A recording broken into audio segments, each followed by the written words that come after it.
This is the Octopus Charge, the new EV charger from Octopus Energy, and I've had it installed for about 4 months now.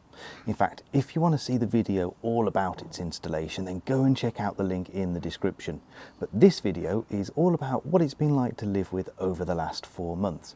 Is it reliable? What's annoying about it? All of that good stuff.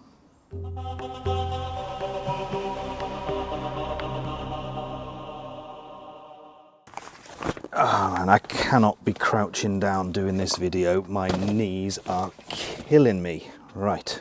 So using this in the real world then, what is it like? Well, if you are on the Intelligent Octopus Go tariff, it is perfect. You literally just plug it into your car and it puts the required charge percentage into your car, ready for the time that you've got set up in the app. Now, at the time of recording this video, Octopus are about to make a few changes to their Intelligent Go tariff, which, despite all of the complaining that I've seen on Facebook about it, should make things even easier. You see, at the moment, you have to sit and think about how much you need to put into the car to get your 6 hours of charging. But from February, there should be a little toggle button in the app that limits you to 6 hours of charging maximum.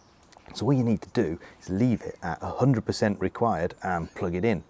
If it turns out that you need more than 6 hours, then you'll just have to plug in again tomorrow or disable the toggle to override it. So, any problems with it then? Well, once or twice it has failed to detect me unplugging the car and has carried on giving me cheap off-peak energy for my whole home for a few hours until it caught up with itself.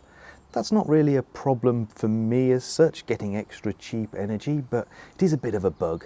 To be fair, I haven't had that issue in quite a few weeks now, so I suspect that they've fixed it. Oh yeah, and I broke it a bit temporarily. I was messing around with changing the Wi-Fi on it because I was testing some Asus mesh routers a few weeks ago, and instead of changing the Wi-Fi network using the update Wi-Fi network option in the app, I removed it and tried to re-add it. Well, that caused massive issues. It wouldn't reconnect to Octopus afterwards, but after a nice chat with a senior technical guy from Octopus, we discovered it was because there was still a remnant of the charger in one of their many systems. So when I tried to add it back to my account, part of their system thought it was already paired and active. Anyway, that was all sorted within 48 hours, and even though it was not paired with Octopus properly during that time, it still worked to charge my car. I just had to use the manual scheduling on the cars to make sure that I charged off-peak. So if I'm being really picky, 5 meters of cable on this tethered version just isn't quite enough, especially as it's coiled quite tightly when it's all put tidy against the wall, which means you don't get the full length of it.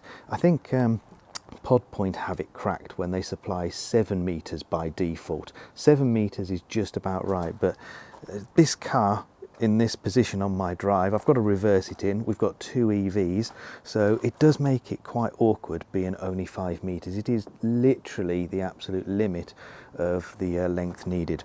They do an untethered version of this charger, but I mean, who wants the hassle of having to go and get the cable out your boot and plug it in that way? That's a bit too much hassle for my liking. So the one regret I guess I do have about the installation of this charger is that I didn't install it on this little bit of wall just here.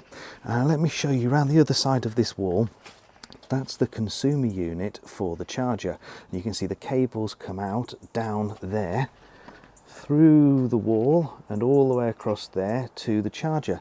Now if I'd had it installed just there, I'd have just had to pop a cable through the wall and it would have been nice and neat straight into the charger.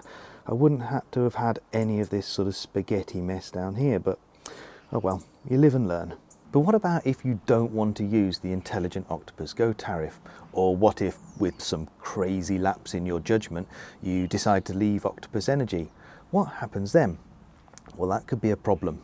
Well, you see, right now you have 2 options. The first option is to put your charger into plug and go mode.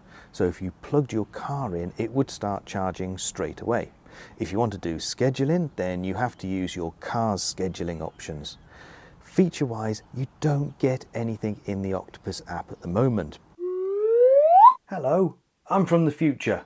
Well, the future compared to when I recorded that anyway. I'm interrupting myself here because Octopus have now updated their app, and if you want to use this with a different energy provider or a non-intelligent Octopus tariff, then just dive into the devices section of the Octopus app, choose the Octopus Charge's advanced settings and enable manual mode. This actually unlocks a whole new scheduling interface and disables the intelligent Octopus Go control, so it basically just works like a normal EV charger in this mode. So in a minute, when I start saying the charger is missing features and might not be suitable for those on different tariffs or with different energy providers, ignore me. That is all resolved now. Thanks to Liam on the Octopus Energy forum for sharing this video of the new interface. This is the scheduling interface you now get if you stick the charger into manual mode, and you can create schedules or manually boost charge straight away. Anyway, back to me in the past giving you outdated information. Now, I have heard rumours that new features will be coming. The second option is to find an energy provider that can onboard an Open Charge Point Protocol or OCPP standard charger. The problem is, to my knowledge, there are no other energy suppliers who can onboard an OCPP charger like this yet. So that's not really an option. So right now, based on the features currently available, if you are the sort of user who likes to switch energy providers regularly, then this charger is probably not for you, unless you're a massive geek. Because this charger is OCPP standards compliant, then it's possible to create your own OCPP central control system. If you are running Home Assistant, then you can install the OCPP integration through hacks. You can then configure your Octopus Charge to use a third-party server and point it at your Home Assistant OCPP integration. And as soon as you do that, you end up with all of the sensors and controls you could ever need. You can create your own automations and schedules to control exactly when and how your car charges. And yes, I have tested it and it works very well. There are a couple of caveats though. Firstly, you can't connect it to Home Assistant and Octopus at the same time. If you connect it to Home Assistant, then it will stop talking to Octopus, so be careful. Secondly, the charger only supports secure communication to an OCPP server, which means you have to use a TLS certificate. If you're running Let's Encrypt and Nginx on Home Assistant for secure remote access, then you're probably sorted.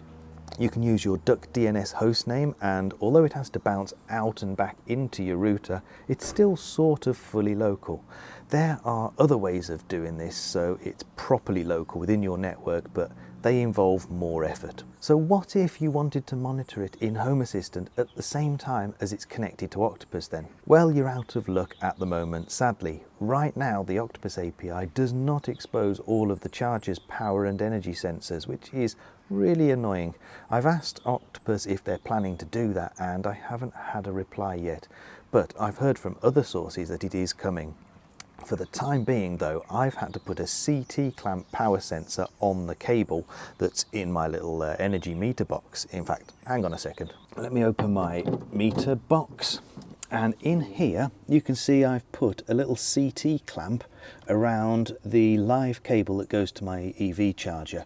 And that has got a little wireless transmitter just up there. And this is an OWL energy monitor. It's quite an old one. I don't think they even make them anymore.